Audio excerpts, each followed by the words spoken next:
Sejam bem-vindos à terceira parte da aula de Administração aplicada à Engenharia de Segurança.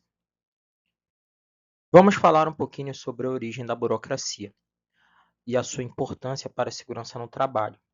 A burocracia, ela surgiu desde a antiguidade. Ela existiu no Egito Antigo, ela existiu durante as dinastias chinesas, mas ela, da maneira como conhecemos hoje, se tornou popular a partir do século XVIII, quando o sociólogo Max Weber ele popularizou a burocracia através de uma ótica de organização e padronização voltada para processos industriais. O que é a burocracia de verdade? Muitas vezes a gente tem aquela noção que a burocracia ela é uma coisa pejorativa, ela é uma coisa ruim, ela é uma coisa que passa uma imagem ruim, uma imagem de atraso. Mas, na realidade, a burocracia ela não significa papelada excessiva. Na visão original de Weber, ela é uma organização racional, onde ela implementa regras claras às tarefas administrativas, ela dá uma padronização às atividades, ela gera uma previsibilidade nos resultados e ela também define muito bem as responsabilidades de cada ente dentro de uma cadeia de operação e de produção. Vamos falar um pouco sobre os mitos e verdades sobre a burocracia. Mito: a burocracia sempre atrapalha e é inútil. Pelo contrário, a burocracia ela organiza processos, ela pode melhorar a eficiência. Mito: toda burocracia leva à corrupção. É o oposto disso. Normas e controles ajudam a prevenir desvios e corrupções, exatamente porque tem aquele objetivo de padronização, de previsibilidade. Mito: processos burocráticos só aumentam o ritmo e o custo das tarefas. Isso não é verdade. Os processos burocráticos eles vão garantir a segurança, a padronização e também o compliance, né? A adequação de determinadas tarefas para seguir determinadas normativas que estão ali de acordo com os valores da empresa. Outro mito: a burocracia impede a inovação e as mudanças. Sistemas bem desenhados podem ser flexíveis e eles podem até facilitar a mudança. Então, quando eu já tenho uma estrutura, é muito mais fácil adaptar essa estrutura ao aperfeiçoamento para que ela corrija determinadas não conformidades, determinados erros, do que eu reelaborar ela do zero. Outro mito: todos os órgãos públicos são simpáticos e burocráticos. Não. Muitos órgãos públicos eles evoluíram para desburocratizar determinados serviços. Isso é muito comum a gente conseguir observar quando nós fazemos um paralelo de como esse serviço era feito, por exemplo, há 10, 15, 20 anos atrás. Houve alguma mudança? Houve alguma agilidade no desembaraço desse serviço? Então, hoje, com o aperfeiçoamento do processo burocrático, a gente consegue o quê? A gente consegue agilizar muitos serviços, principalmente em órgãos públicos. Mito: só existe burocracia no setor público. Pelo contrário, existe muita burocracia no setor privado também. Essa burocracia no setor privado, ela está ali para quê? Para garantir a integridade dos sistemas, né? A gente vê no setor privado procedimento operacional padrão, a gente vê uma série de documentos, uma série de controles que são feitos de maneira burocrática para que a gente possa ter o quê? Registro, rastreabilidade, padronização. Então, essas são as chaves para o sucesso de uma boa gestão. Então, para ter uma boa gestão, a gente tem que ter um processo burocrático adequado e eficiente, tanto no serviço público quanto no setor privado. Mito: a burocracia é sempre sinônimo de papelada? Pelo contrário, com a evolução tecnológica, a burocracia ela vem cada vez mais ocupando um espaço de destaque na tecnologia. seja pela implementação de big datas, de grandes matrizes, onde eu possa ter uma série de informações, possa fazer uma série de consultas, cruzamento de dados, enquanto no próprio aperfeiçoamento da gestão pública, né? Na gestão privada também de determinados processos da cadeia produtiva. Então, hoje, com a tecnologia, a burocracia ela vem o quê? Se aperfeiçoando, se readequando também para conseguir nos dar um resultado cada vez mais aderente à evolução que a indústria e que os determinados serviços vêm necessitando. Por que surgiu a burocracia? Bora entender aqui o contexto histórico do porquê surgiu a burocracia como a gente conhece ela hoje. A burocracia ela veio porque as indústrias na época da Revolução Industrial, da primeira Revolução Industrial, a mecanização, elas começaram a ter uma maior complexidade de operações.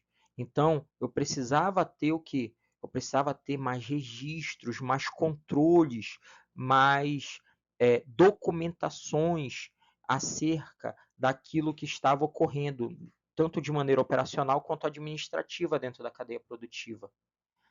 E daí eu também tive a necessidade, enquanto indústria, de evitar favoritismos, evitar fazer tarefas com improvisos. Por quê? Porque a especialização da mão de obra, a padronização de procedimentos operacionais, elas me traziam o quê? Maior produtividade. Aí a burocracia ela se une tudo a isso porque ela cria um sistema de controle confiável, rastreável, onde eu poderia ter ali concentrado, né, naquela burocracia uma série de dados que ia me ajudar na gestão e no aperfeiçoamento da minha cadeia produtiva. Aqui embaixo na alegoria vale o comentário que desde a primeira revolução industrial, com a mecanização, motor a vapor, depois a segunda com a eletricidade, a terceira com a computação e a quarta com a indústria 4.0, colaboração entre homem e máquina, a gente verifica que a burocracia está presente, ela vem se ajustando, se adequando, se renovando à medida com que a própria indústria ela evolui. Max Weber e o modelo burocrático. Weber ele acreditava que apenas regras técnicas e papéis definidos garantiam decisões imparciais, coordenação eficiente, disciplina e responsabilidade clara.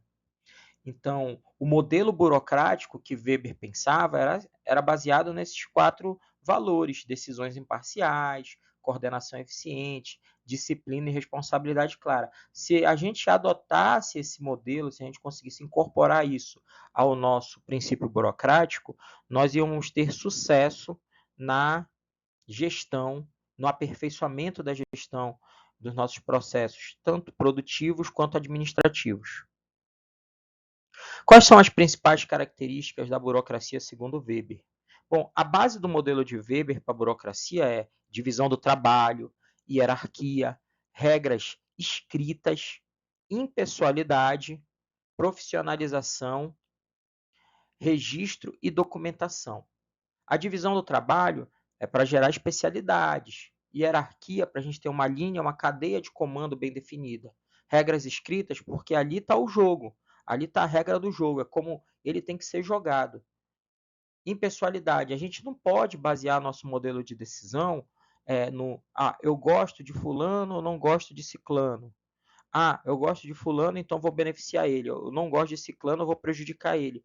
Isso não cabe dentro de um pensamento burocrático. Por quê? Porque a burocracia ela vai primar pela competência técnica, pela meritocracia. A profissionalização vai partir do princípio também de especialização, né? Eu me torno um especialista naquela área, eu sou um profissional, eu estou cada vez mais eficiente naquele modelo produtivo, naquela tarefa, naquela função administrativa em que eu desempenho as minhas atividades. Então, essa profissionalização, ela gera o quê? Agilidade, ela gera mais eficiência. Item 6, registros e documentações. De fundamental importância, gente, porque através desse registro e documentação eu vou ter a rastreabilidade, eu vou poder fazer o controle das minhas atividades para ter um replanejamento, repensar aquilo que não deu certo, até mesmo adequar a determinados dados que eu preciso fazer o controle mais efetivo. Então, só a partir do registro e da documentação desse registro que eu vou conseguir ter êxito nos meus processos burocráticos. Divisão do trabalho na segurança e saúde do trabalho. A divisão do trabalho na SST. A SST, ela depende muito da especialização, que é um ramo da burocracia ali, um dos pilares da burocracia. A gente vê isso muito aonde? Na divisão das tarefas que tem dentro dela. O engenheiro de segurança vai ter uma determinada tarefa, o técnico de segurança vai ter outra determinada tarefa, assim como a CIPA, os líderes e os executores. Né? Então, a especialização, em síntese, ela quer falar o que para a gente? Que cada um tem uma função bem definida e sem sobreposição. Hierarquia formal na segurança. A cadeia de responsabilidade, ela vai evitar o quê? Falhas, acidentes, né? Então, eu preciso ter uma cadeia de responsabilidade bem definida. Eu preciso saber quem é o cara que planeja, quem é que libera, quem é que executa, quem é que supervisiona. E trazendo isso para o meio da saúde e segurança no trabalho, a gente vai ter ali o quê? As funções bem definidas do SESMIT, da CIPA, de supervisores, de encarregados e até mesmo dos operadores, lá dos funcionários que vão executar determinadas tarefas. Então, eu preciso ter de maneira clara a hierarquia formal da segurança para evitar o quê? Acidentes, falhas, incidentes. Regras escritas, a alma da SST. Weber defendia normas formais, as normas tinham que estar escritas, bem claras, inteligíveis, né? Então, na SST, isso vai virar o quê? Vai virar nossas NRs, as normas regulamentadoras, onde está ali a regulamentação de determinados tipos de trabalho, vai ter os nossos procedimentos operacionais padrões de como se executa atividade em determinados estabelecimentos, vai ter o nosso programa de gerenciamento de risco, onde está presente o risco e qual é a severidade desse risco em determinada empresa. As permissões de trabalho, ou para espaço confinado, ou para trabalho em altura, ali também é um exemplo de uma aplicação da burocracia dentro da SST, a análise de risco e o procedimento de como se executar a tarefa. Bom, em síntese, gente, a gente pode dizer que sem norma, sem segurança, e com norma, com segurança, certo? Documentações e registros. A burocracia, ela vai garantir a rastreabilidade. Na SST, registros protegem vidas e protegem a empresa, né?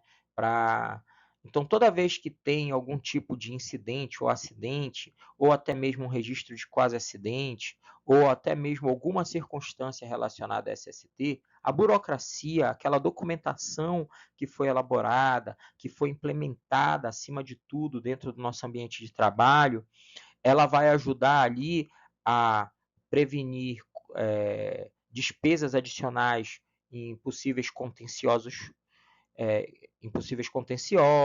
vai ajudar ali, vai facilitar a vida de um trabalhador, por exemplo, que se acidentou ou então que precisa pedir aposentadoria, precisa ter acesso a algum tipo de benefício previdenciário, certo? Então, é por isso que a gente precisa ter o registro e a organização da documentação de acordo com o modelo burocrático, né? Isso vem da onde? Lá da teoria de Weber e é plenamente implementado na segurança no trabalho, a partir da revisão dessas documentações. Impessoalidade e decisão técnica. Isso é um ponto muito importante da burocracia, né? Na burocracia, ninguém pode decidir por simpatia. Decide sempre por critério técnico. A técnica acima de tudo. Trazendo isso para a SST, né? A gente vai ter o quê? A gente sempre vai ter que liberar atividades com base em riscos e não em amizade. A gente tem que aplicar as normas de maneira igual a todas as pessoas, investigar causas e não culpar pessoas. Mas lá para frente a gente vai ver que isso faz parte da cultura justa dentro de uma empresa. Por quê? À medida que a gente consegue investigar as causas e mitigar aqueles problemas que geraram um determinado acidente ou incidente, nós vamos conseguir fazer com que ele não ocorra novamente no futuro. Os benefícios da burocracia para a SST é redução de acidentes, menos improvisos, mais previsibilidade, mais conformidade legal, fortalecimento de uma cultura de segurança, auditorias são facilitadas quando a gente tem uma burocracia adequada à SST, e a gente também vai ter dados confiáveis para poder fazer todo tipo de estudo, todo replanejamento para que melhore cada vez mais os nossos indicadores na perspectiva de saúde e segurança no trabalho. Em síntese, a burocracia é a base do sistema moderno de segurança do trabalho. Sem regras, não há prevenção. No próximo vídeo, a gente vai ver regras burocráticas aplicadas à saúde e segurança no trabalho. Vamos ficando por aqui e muito obrigado.